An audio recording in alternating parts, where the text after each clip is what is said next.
Depression in adolescence is a significant issue affecting mental health, resulting in an ongoing sense of melancholy and a loss of interest in participating in activities. It has the potential to produce psychological, behavioral, and physiological issues, and it can influence how your adolescent thinks, feels, and behaves. Depression is a condition that can strike at any point in one's life. However, the symptoms may be different for teenagers and adults. Teens might experience a roller coaster of emotions due to challenges such as peer pressure, scholastic expectations, and the effects of changing bodies. On the other hand, for some adolescents, the lows are more than merely fleeting sentiments. Instead, they indicate depression.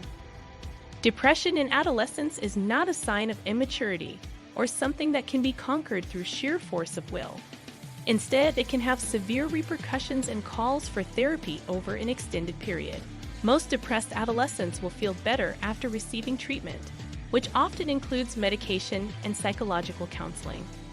Before we start, kindly subscribe to the channel if you haven't yet.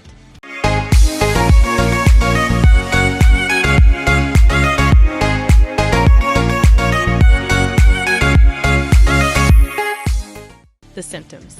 The indications and symptoms of teen depression include a shift in the teenager's attitude and conduct from what it was previously, which can create major distress and issues at school or home, in social activities, or in other aspects of life.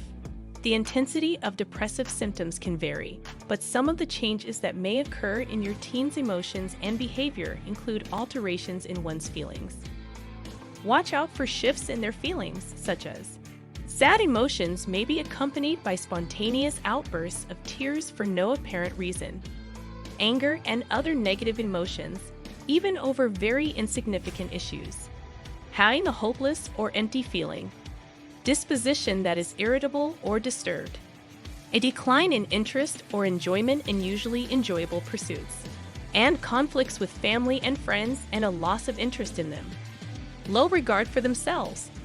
Negative emotions such as guilt or worthlessness, a preoccupation with one's past shortcomings, or an unhealthy degree of self-criticism or blaming.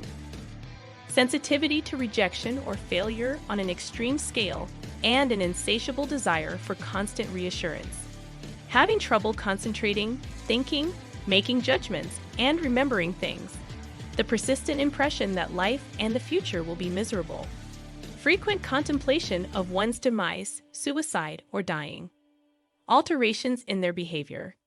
Keep an eye out for any shifts in behavior, such as an increase or a decrease in energy levels as well as fatigue, insomnia, or sleeping excessively. Changes in appetite, including decreased appetite and a subsequent drop in body weight, or increased food desires and a subsequent increase in body weight. Use of intoxicants like alcohol or drugs. Agitation or restlessness, such as walking about aimlessly, fidgeting with one's hands, or difficulty sitting still. A slowing of the mind, the voice, or the body's movements. Repeated complaints of inexplicable bodily pains and headaches may entail repeated trips to the school nurse due to these concerns. Isolation from other people. Unsatisfactory academic performance or a pattern of chronic absenteeism. A decreased focus on maintaining personal hygiene or one's look. Outbursts of rage, conduct that is disruptive or dangerous, as well as other acting out behaviors. Harming oneself on purpose, such as by slashing or burning oneself. Having a plan to commit suicide or attempting to do so. What should be expected and what is unusual? It is not always easy to differentiate between the average highs and lows of being a teenager and the clinical depression that can affect adolescents. Have a conversation with your teen. Examine whether the individual can deal with difficult sentiments or whether life appears to be too much for them. When should you seek medical attention? Talk to a doctor or a mental health professional who is qualified to work with teenagers if your teen's depressive signs and symptoms persist, if they begin to interfere with your teen's life, or if they cause you to be concerned for your teen's safety or about the possibility of suicide. Your family physician or your teen's pediatrician is an excellent source for seeking answers. or the school that your teen attends might be able to recommend someone. If depression is not treated, the symptoms will most likely not improve on its own and may even worsen or cause additional problems if left untreated.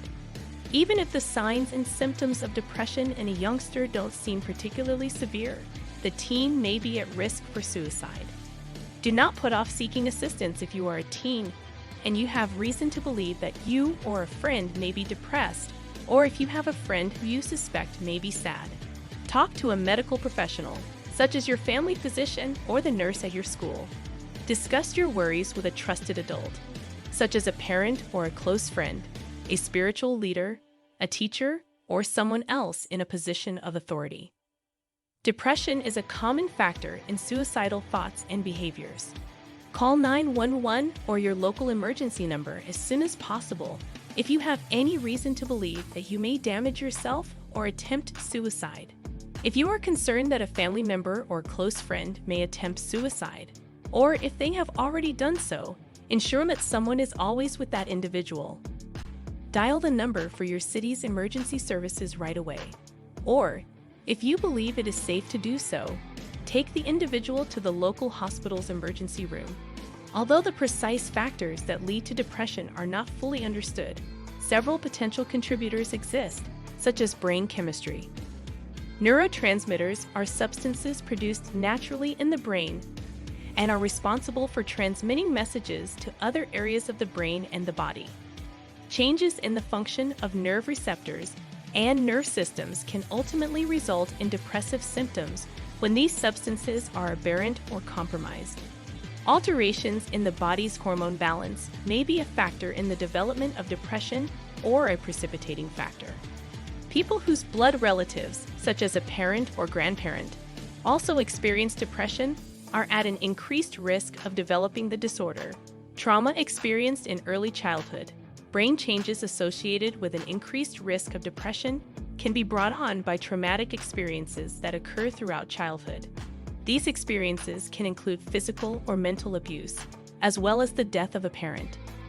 Negative thought habits that were learned over time.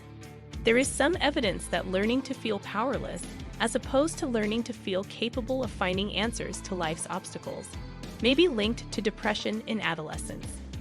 There is no fail-safe method to keep depression at bay. Nevertheless, these tactics might be of use.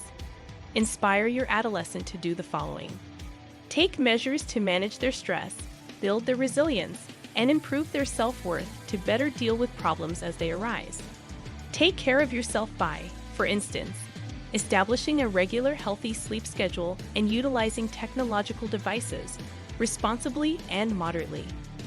Connect with friends and others for support, particularly during difficult times.